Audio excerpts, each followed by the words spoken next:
کوشش کی کہ یہ دین اللہ کا دین ہے، اس میں کمی بیشی ہو نہیں سکتی ہے،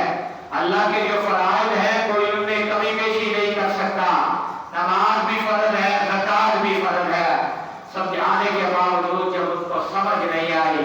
تو بہت سے حضرت صدیق اکبر رضی اللہ تعالیٰ نے جوش میں آ کر کہا تم اسلام لاؤ یا نہ لاؤ، لیکن میرا فیصلہ یہ ہے کہ نبی پاک علیہ السلام کے زمانے میں زکات کے اندر اونٹ کی ایک رسی بھی اگر دیتا تھا، اگر وہ نہیں دے گا میں اس کے خلاف جہاد کروں گا۔ حضرت عمر فاروق رضی اللہ تعالیٰ عنہ نے بھی سمجھانے کی کوشش کی، دیگر افراد نے بھی کہا حضرت اپنے رویے میں نرمی کر لیجئے، حالات ابھی سازگار نہیں ہے، ساری دنیا تو ہمارے دشمن ہے، یہ جو چند قبیلے بچے ہیں اگر ہم ان کو بھی اپنا دشمن بنا لیں گے تو ہم سارے عرب و عجم کے ساتھ کس طرح لڑائی کریں گے؟ ابھی مصلحت کا تقاضا یہ ہے آپ ان کے امام کو صرف اسلام کے ساتھ قبول کر لیجئے، زکات کو فی الحال جو ہے موقوف کر دیجئے، جب اللہ تعالیٰ اسلام کو طاقت دے دے گا، اسلام کو قوت دے دے گا، اسلام کو غلبہ مل جائے گا، شان و شوکت مل جائے گی، ہم اپنے پاؤں پر کھڑے ہو جائیں گے، پھر اس کے بعد ان کے معاملات کو دیکھ لیا جائے گا۔ حضرت فی الحال ان کو اپنا دشمن نہ بناؤ۔ صدیق اکبر رضی اللہ تعالیٰ نے خطبہ دیا اور خطبہ دے کر واضح لفظوں میں فرما دیا، اللہ نے نماز اور زکات کو قرآن میں اکٹھا ذکر کیا ہے، اقیموا الصلاۃ آتوا الزکاۃ، جہاں نماز پڑھنے کا ذکر ہے وہیں پر زکات دینے کا بھی ذکر ہے۔ نماز بھی اللہ کا فریضہ ہے، زکات بھی اللہ کا فریضہ ہے، جو نماز اور زکات میں فرق کرے گا وہ مسلمان نہیں ہے۔ لہٰذا جو زکات نبی پاک علیہ السلام کے زمانے میں دی جاتی تھی اگر کوئی نہیں دے گا، حتیٰ کہ اگر ایک رسی دینے سے بھی انکار کر دے گا میں اس کے خلاف جہاد کروں گا۔ حضرت عمر فاروق رضی اللہ تعالیٰ عنہ فرماتے ہیں میں نے سمجھ گیا حضرت ابو بکر کا شرع صدر ہو گیا ہے، ابو بکر جو کہہ رہے ہیں وہ حق کہہ رہے ہیں۔ چنانچہ صدیق اکبر رضی اللہ تعالیٰ عنہ نے سختی کے ساتھ دو ٹوک الفاظ میں بتا دیا جو اسلام جو بندہ زکات دینے کا منکر ہے اس کا دار اسلام سے کوئی تعلق نہیں ہے، وہ دار اسلام سے خارج ہے۔ بہرحال یہ لوگ ناراض ہو کے چلے گئے، ادھر حیال کے جاسوس بھی چلے گئے اور جا کر اس کو بتا دیا مدینہ منورہ خیر محفوظ ہے، مدینے کے اندر مسلمانوں کے پاس افرادی قوت کوئی نہیں ہے، تمام لوگ لشکر اسامہ میں جا چکے ہیں، مدینہ بالکل خالی ہے، یہ موقع ہے ہم مدینے پر حملہ کر کے خلافت کو تیز پیش کر دیں۔ چنانچہ حیال اپنا لشکر لے کر آیا ہے اور لا کر اس نے مدینہ منورہ پر حملے کے ارادے سے مدینہ منورہ کے قریب پہنچ گیا ہے۔ حضرت ابو بکر رضی اللہ تعالیٰ عنہ کو اندازہ تھا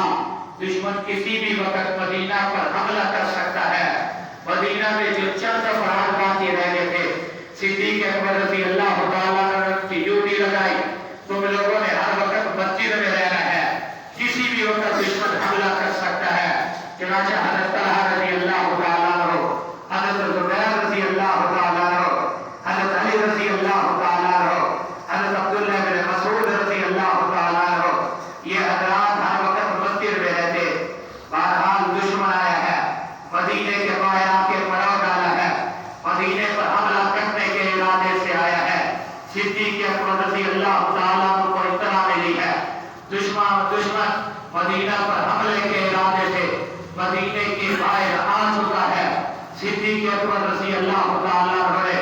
جو قلیل چند لوگ جو مدینہ میں موجود تھے ان کو ساتھ لیا، اونٹوں پر سوار کیا، اونٹوں پر سوار کر کے دشمن کے مقابلے کے لیے نکلے۔ یہ حضرات دشمن کے سامنے پہنچے اور جب دشمن نے مشکینیں جو پانی کی مشکیں ہوتی ہیں ان کے اندر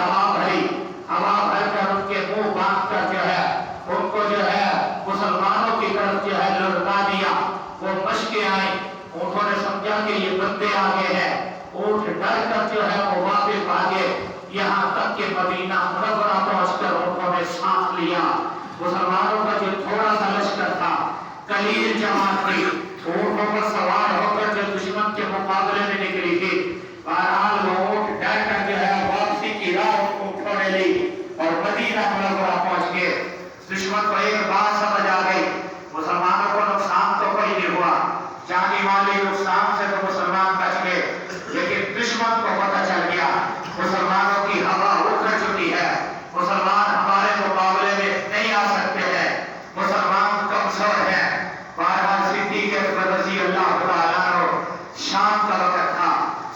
آپ تیاری کرتے رہے,